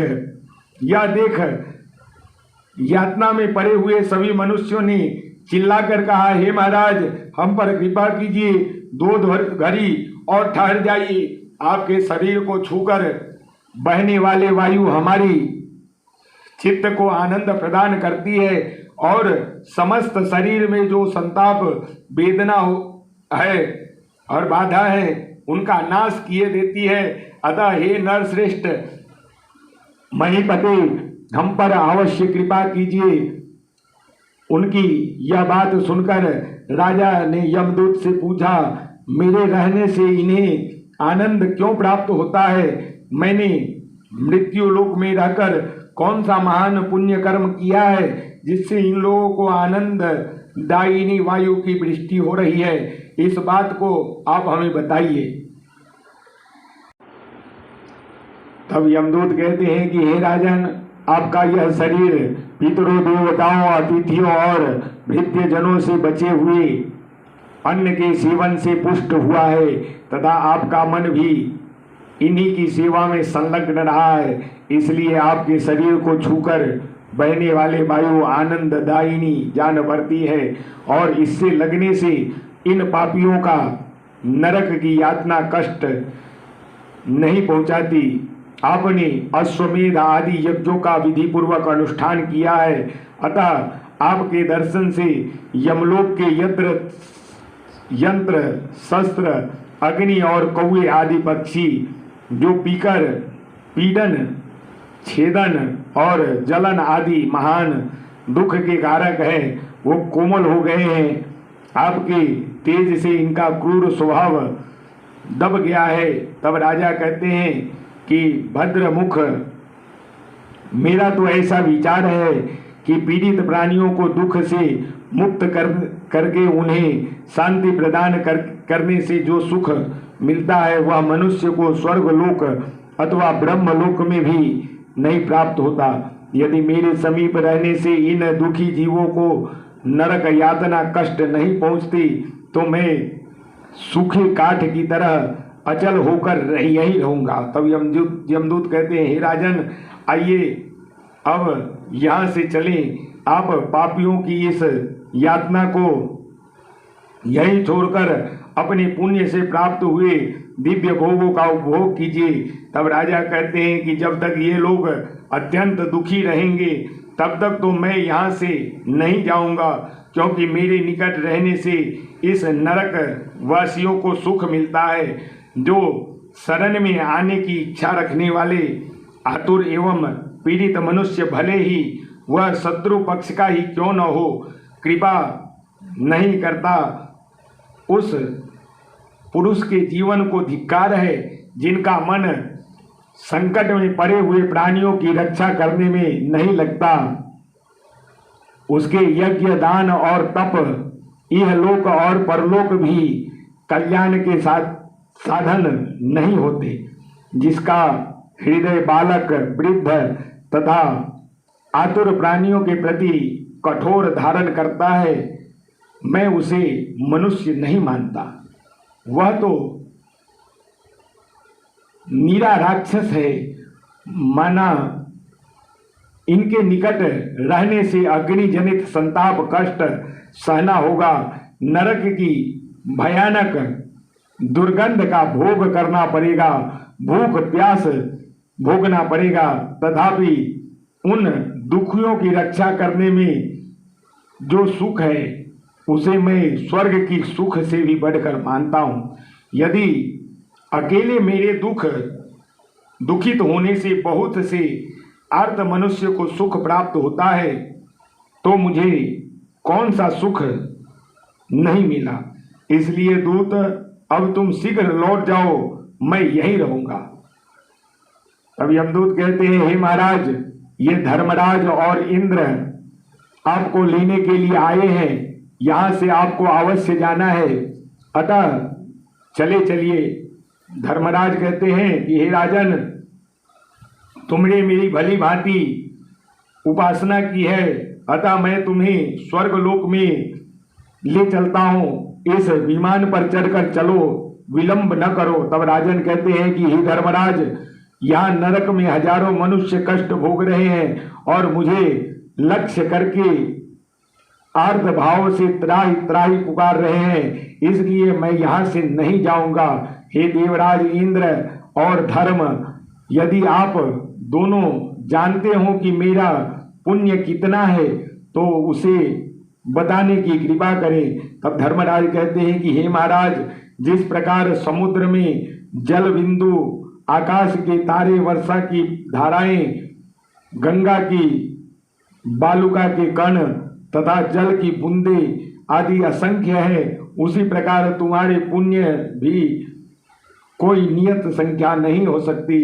आज यहाँ इस नरक में पड़े हुए जीवों पर कृपा करने से तुम्हारा पुण्य लाखों गुना बढ़ गया। हे नृपश्रेष्ठ, अपनी इस पुण्य का फल भोगने के लिए अब देवलोक में चलो और ये पापी जीव भी नरक में रहकर अपने कर्मों का फल भोगेंगे। तो राजा कहते हैं कि हे देवराज, यदि मेरे समीप में आने पर भी इन दुखी जीवों का कोई ऊंचा पद नहीं प्राप्त हुआ तो मनुष्य मेरे संपर्क में रहने की क्या लाभ, क्यों अभिलाषा करे। अतः मेरा जो कुछ भी पुण्य है, इसके द्वारा ये यातना में पड़े हुए पापी जीव नरक से छुटकारा पा जाए। इंद्र कहते हैं कि हे राजन, इस उदारता के कारण तुमने और भी ऊंचाई स्थान प्राप्त कर लिया है। देखो, ये पापी जीव भी नरक से मुक्त हो गए।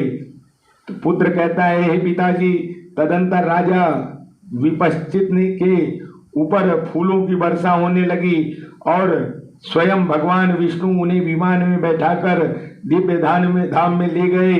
उस समय मैं तथा और भी जितने पापी जीव थे वे सब नरक यातना से छूटकर अपने अपने कर्म फल के अनुसार भिन्न भिन्न योनि में चले गए। द्विजश्रेष्ठ, इस प्रकार मैंने इस नरकों का वर्णन किया। साथ ही पूर्व काल में मैंने जैसा अनुभव किया था उसके अनुसार जिस जिस पाप के कारण मनुष्य जिस जिस योनि में जाता है वह सब भी आप लोगों से हमने बताया। तो अब आगे दत्तात्रेय के जन्म के प्रसंग में एक प्रतिव्रता ब्राह्मण की तथा अनसुईया का चरित्र। पिता कहते हैं, बेटा तुमने अत्यंत हेय संसार के व्यवस्थित स्वरूप का वर्णन किया जो घटी यंत्र की भांति है। इस प्रकार मैंने इसके स्वरूप को भली भांति समझ लिया है। ऐसी स्थिति में अब मुझे क्या करना चाहिए यह बताओ। तब पुत्र सुमति ने कहा कि हे पिताजी, यदि आप शंका छोड़कर मेरे वचन में पूर्ण श्रद्धा रखते हैं तो मेरी राय यह है कि आप गृहस्थ आश्रम का परित्याग करके वानप्रस्थ के नियमों का पालन कीजिए। वानप्रस्थ आश्रम के कर्तव्य का भली भांति अनुष्ठान करके फिर आवनीय आदि अग्नियों का संग्रह भी छोड़ दीजिए और आत्मा बुद्धि को आत्मा में लगाकर द्वंद्व रहित एवं परिग्रह शून्य हो जाइए। एकांत में रहते हुए अपने मन को वश में कीजिए और आलस्य छोड़कर भिक्षु सन्यासी का जीवन व्यतीत कीजिए। संन्यास आश्रम में योग परायण होकर ब्रह्म विषयों में संपर्क से अलग हो जाइए। इसमें आपको उस योनि की प्राप्ति होगी जो दुख संयोग को दूर करने की औषधि मोक्ष का साधन तुलना रहित अनिर्वचनीय एवं असंख्य है और जिसका संयोग प्राप्त होने पर आपको फिर आना नहीं पड़ेगा। तो पिता कहते हैं, बेटा अब तुम मुझे मोक्ष के साधन भूत उस उत्तम योग का उपदेश दो जिससे मैं फिर संसारी जीवन के संपर्क में आकर ऐसे दुख न उठाऊं। यद्यपि आत्मा स्वभाव सब प्रकार के योग से रहित है तो भी जिस योग में आसक्त होने पर मेरी आत्मा का सांसारिक बंधन से योग न हो उसी योग को इस समय मुझे बतलाओ। संसार रूपी सूर्य के प्रचंड ताप की पीड़ा से मेरे शरीर और मन दोनों सूख रहे हैं। तुम ब्रह्म ज्ञान रूपी जल की शीतलता से युक्त अपने वचन रूपी सलिल से इन्हें सींच दो। मुझे अविद्या रूपी काले नगर से ने डस लिया है। मैं उसके विषय में पीड़ित होकर मर रहा हूँ। तुम अपने वचनामृत से मुझे पुनः जीवित कर दो। मैं स्त्री पुत्र घर द्वारा खेती बाड़ी की ममता रूपी बेड़ी में जकड़ा हुआ कष्ट पा रहा हूँ। तुम प्रिय एवं उत्तम भाव से युक्त विज्ञान द्वारा इस बंधन को खोलकर मुझे शीघ्र मुक्त कर दो। तब पुत्र कहता है, हे पिताजी, पूर्व काल में परम बुद्धिमान दत्तात्रेय जी ने राजा अलर्क को उनके पूछे जाने पर जिस योग का भली भांति विस्तार पूर्वक उपदेश किया वही आपको बता रहा हूँ, सुनिए। पिता कहते हैं, दत्तात्रेय जी किसके पुत्र थे? उन्होंने किस प्रकार योग का उपदेश किया था और महाभाग अलर्क कौन थे जिन्होंने योग के विषय में प्रश्न किया था? तब पुत्र कहते हैं, प्रतिष्ठानपुर में एक कौशिक नामक ब्राह्मण था।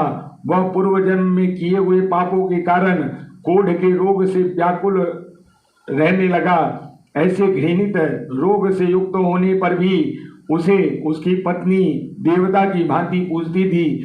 वह अपनी पति के पैरों में तेल मलती, उसका शरीर दबाती और हाथों से उसे नहलाती, कपड़े पहनाती और भोजन कराती थी। इतना ही नहीं, वह उसके थूक, खखार, मल मूत्र और रक्त भी वह स्वयं भी धोकर साफ करती थी।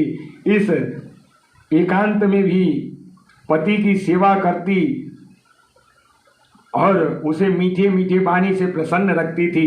इस प्रकार अत्यंत विनीत भाव से वह सदा अपने स्वामी की पूजा किया करती थी। वह अधिक क्रोधी स्वभाव का होने के कारण वह निष्ठुर प्रायः अपनी पत्नी को फटकारता रहता था। इतने पर भी वह उसके पैरों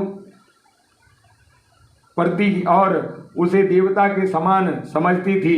यद्यपि उसका शरीर अत्यंत घृणा के योग्य था, तो भी वह साध्वी उसे सबसे श्रेष्ठ मानती थी। कौशिकी से चला फिरा नहीं जाता था, तो भी एक दिन अपनी पत्नी से कहा, हे धर्मज्ञ, उस दिन मैंने घर पर बैठे बैठे ही सड़क पर जिस वेश्या को जाते देखा था, उसके घर में आज मुझे ले चलो, मुझे उससे मिलवा दो। वही मेरे हृदय में बसी हुई है। मैंने उसे देखा है, तब से वह मेरे मन से दूर नहीं होती। यदि वह आज मेरी आलिंगन नहीं करेगी तो कल तुम मुझे मरा हुआ देखोगी। मनुष्यों के लिए कामदेव प्रायः टेढ़ा होता है। उस वेश्या को बहुत लोग चाहते हैं और मुझ में उसके पास तक जाने की शक्ति नहीं है। इसलिए आज मुझे बहुत संकट प्रतीत होता है। अपने कामातुर स्वामी का यह वचन सुनकर उत्तम कुल में उत्पन्न हुई उस परम सौभाग्यशाली पतिव्रता पत्नी अपनी कमर खूब कस ली और अधिक शुल्क लेकर पति को कंधे पर चढ़ा लिया और धीरे धीरे वेश्या के घर की ओर प्रस्थान किया। रात्रि का समय था, आकाश मेघों से आच्छादित हो रहा था। केवल बिजली के चमकने से मार्ग दिखाई दे रहा था। ऐसी बेला में वह ब्राह्मणी अपने पति को अभीष्ट साधन करने के लिए राजमार्ग से जा रही थी। मार्ग में सूली थी, उसके ऊपर चोर न होते हुए भी चोर के संदेह में मांडव्य नामक ब्राह्मण को चढ़ा दिया गया था। वे दुख में से आतुर हो रहे थे।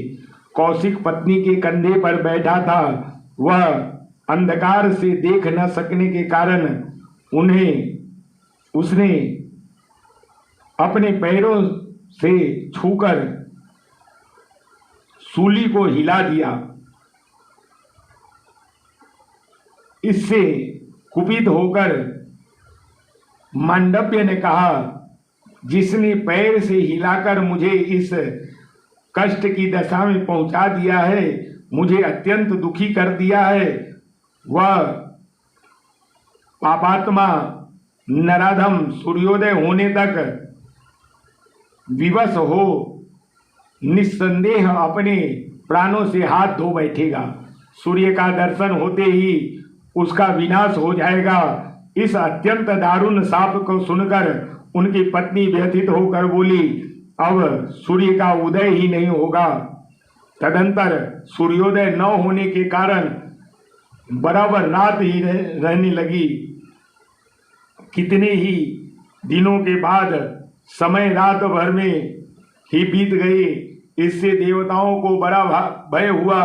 वे सोचने लगे, स्वाध्याय, बसटकार, स्वधा, श्रद्धा तथा स्वाहा यज्ञ से रहित होने के कारण यह सारा जगत नष्ट हुए बिना कैसे रह सकता है। दिन रात की व्यवस्था हुई, बिना मास और ऋतु का भी लोप हो जाएगा। इसके लोप होने से दक्षिणायन और उत्तरायण भी ज्ञान नहीं होगा। अब अयन का ज्ञान हुआ बिना वर्ष कैसे हो सकता है, और वर्ष के बिना काल का ज्ञान होता आरंभ है। पतिव्रता के वचन से सूर्य का उदय ही नहीं होता। उसके बिना स्नान दान आदि क्रियाएं बंद हो गई। अग्निहोत्र और यज्ञ का अभाव भी दृष्टिगोचर होने लगा। होम के बिना हम लोग की तृप्ति नहीं होगी। जब मनुष्य यज्ञ का यथोचित भाग देकर हमें तृप्त करते हैं, तब हम खेती की उपज के लिए वर्षा करके मनुष्यों पर उपकार करते हैं। नया अन्न पैदा होने पर मनुष्य फिर हमारे लिए यज्ञ करते हैं और हम लोगों को यज्ञ द्वारा पूजा होने पर उन्हें मनोवांछित भोग प्रदान करते हैं। हम नीचे की ओर वर्षा करते हैं और मनुष्य ऊपर की ओर। हम जल की वर्षा से मनुष्य को और मनुष्य भविष्य की वर्षा से हम लोग को तृप्त करते हैं। जो दुरात्मा लोभवश हमारा यज्ञ स्वयं खा लेते हैं, उस अब कारी पापियों के नाश के लिए हम जल, सूर्य, अग्नि, वायु तथा पृथ्वी को ही दूषित कर देते हैं। उन दूषित वस्तुओं का उपभोग करने से उन कुकर्मियों की मृत्यु के लिए भयंकर महामारी आदि रोग उत्पन्न हो जाते हैं।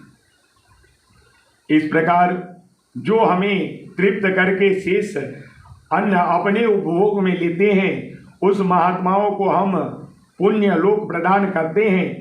किंतु इस समय प्रभात काल हुए बिना इस मनुष्य के लिए वह सब पुण्य कर्म असंभव हो रहा है। अब दिन की सृष्टि कैसे हो, इस प्रकार सब देवता आपस में बात करने लगे। यज्ञ की विनाश की आशंका से वहाँ एकत्रित हुए देवता ने बातचीत सुनकर प्रजापति ब्रह्मा जी ने कहा कि प्रतिव्रता के महात्म्य से इस समय सूर्य का उदय नहीं हो रहा है और सूर्योदय न होने से मनुष्यों तथा तुम देवताओं को भी हानि हो रही है। अब तुम लोग महर्षि अत्रि की पतिव्रता पत्नी तपस्विनी अनसुईया के पास जाओ और सूर्योदय की कामना से उन्हें प्रसन्न करो। तब देवताओं ने जाकर अनसुईया को प्रयत्न किया। वे बोले, तुम क्या चाहते हो बताओ। तो देवताओं ने याचना की कि पूर्ववत दिन होने लगे। तो अनसुईया कहती हैं, देवताओं, पतिव्रता का महात्म्य किस प्रकार कम नहीं हो सकता, इसलिए मैं उस साध्वी को मनाकर दिन की सृष्टि करूंगी। तुझे ऐसा उपाय करना है जिससे फिर पहले की भांति दिन और रात की व्यवस्था चलती रहे और उस पतिव्रता के पति का भी नाश न हो। तो पुत्र कहते हैं कि देवताओं में से यूं कहकर अनसुईया देवी उस ब्राह्मणी के घर गई और उसने कुशल पूछने पर उन्होंने अपनी स्वामी की तथा अपने धर्म की कुशल बताई।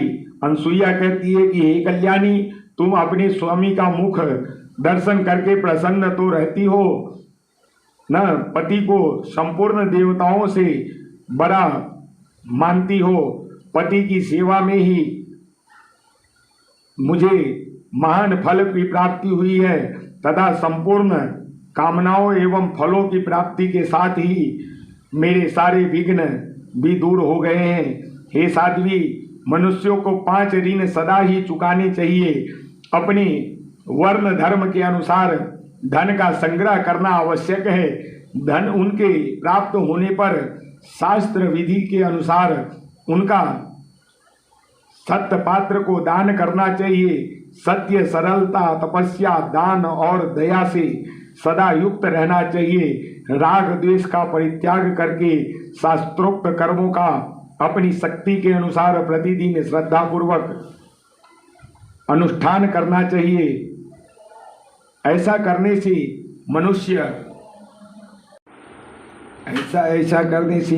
मनुष्य अपने वर्ण के लिए विहित उत्तम लोगों को प्राप्त होता है। पतिव्रते इस प्रकार महान क्लेश उठाने पर पुरुषों को प्रजापत्य आदि लोगों की प्राप्ति होती है, परंतु स्त्रियां केवल पति की सेवा करने मात्र से पुरुष को दुख सहकर उपार्जित किए हुए पुण्य का आधा भाग प्राप्त कर लेती है। स्त्रियों के लिए अलग यज्ञ श्रद्धा या उपवास विधान नहीं है, वे पति की सेवा मात्र से ही उस अभीष्ट लोकों को प्राप्त कर लेती है। अतः महाभागे, तुम्हें सदा पति की सेवा करने में अपना मन लगाना चाहिए, क्योंकि स्त्री के लिए पति ही परम गति है। पति को जो देवताओं, पितरों तथा अतिथियों की सत्कार पूर्वक पूजा करता है, उसे भी पुण्य का आधा भाग स्त्री अन्य चित्त से पति की सेवा करने मात्र से प्राप्त कर लेती है। अनसुईया का यह वचन सुनकर पतिव्रता ब्राह्मणी ने बड़े आदर के साथ उनका पूजन किया और इस प्रकार कहा कि स्वभावतः सबका कल्याण करने वाली देवी स्वयं आप यहाँ पधार कर पति की सेवा के बारे में पुनः श्रद्धा बढ़ा रही है, इससे मैं धन्य हो गई हूँ। अब आपका मुझ पर बहुत बड़ा अनुग्रह है, इसलिए देवताओं ने भी आज मुझ पर कृपा दृष्टि की है। मैं जानती हूँ कि स्त्रियों के लिए पति के समान दूसरी कोई गति नहीं है। पति में किया हुआ प्रेम इस लोक और परलोक में भी उपकार करने वाला होता है। यशस्विनी पति के प्रसाद से ही नारी इस लोक और परलोक में सुख पाती है, क्योंकि पति ही नारी का देवता है। महाभाग के आज आप मेरे घर पर पधारी है, मुझसे अथवा मेरे इस पति देव से आपको जो भी कार्य हो उसे बताइए कृपा करके। तब अनसुईया कहती हैं, एते देवास सहेन्द्रेण मामुपागम्य दुःखिता त्वद्वाक्यापास्तत्सत्य कर्म दीनवत् निरूपणा।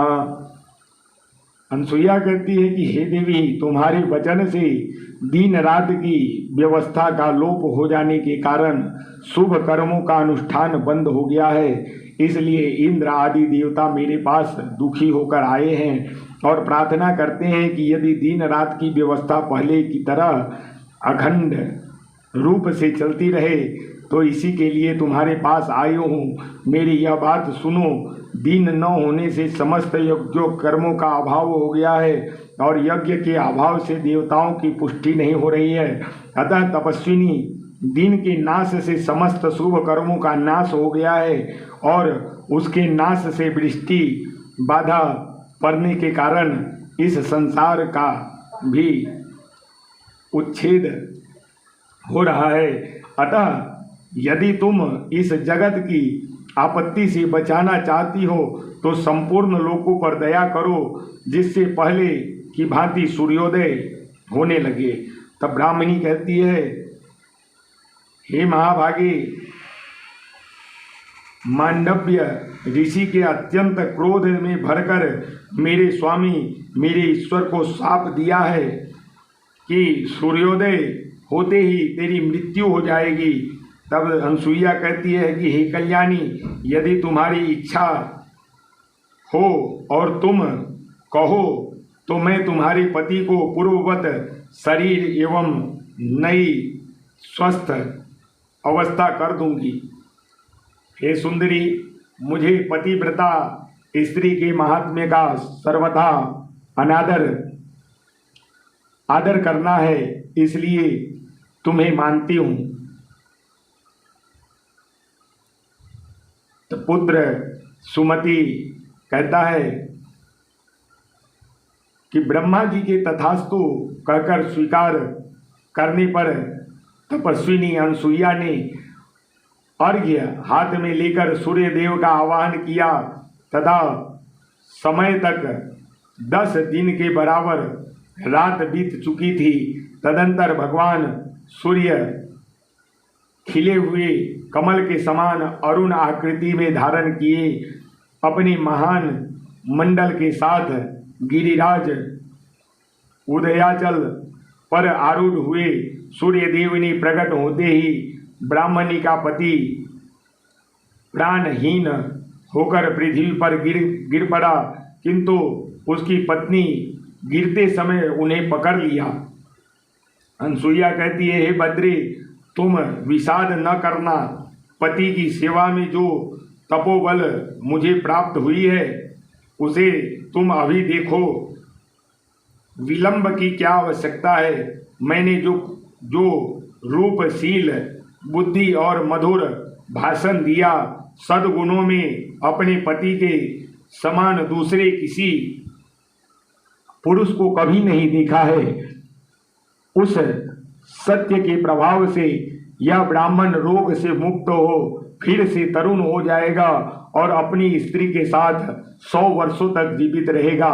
यदि मैं स्वामी के समान और किसी देवता को भी नहीं समझती तो यह सत्य के प्रभाव से यह ब्राह्मण रोग मुक्त होकर पुनः जीवित हो जाए। यदि मन, वाणी और क्रिया द्वारा मेरी सारी उद्योग प्रतिदिन स्वामी की सेवा में ही मिली हो तो यह ब्राह्मण जीवित हो जाए।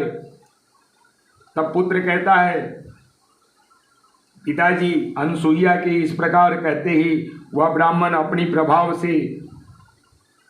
से उस भवन को प्रकाशमान करता हुआ रोग मुक्त तरुण शरीर से जीवित हो उठा, मानो जरास्था से रहित देवता जो तदंतर दुंदुभि आदि देवताओं के बजाय बाजों की आवाज से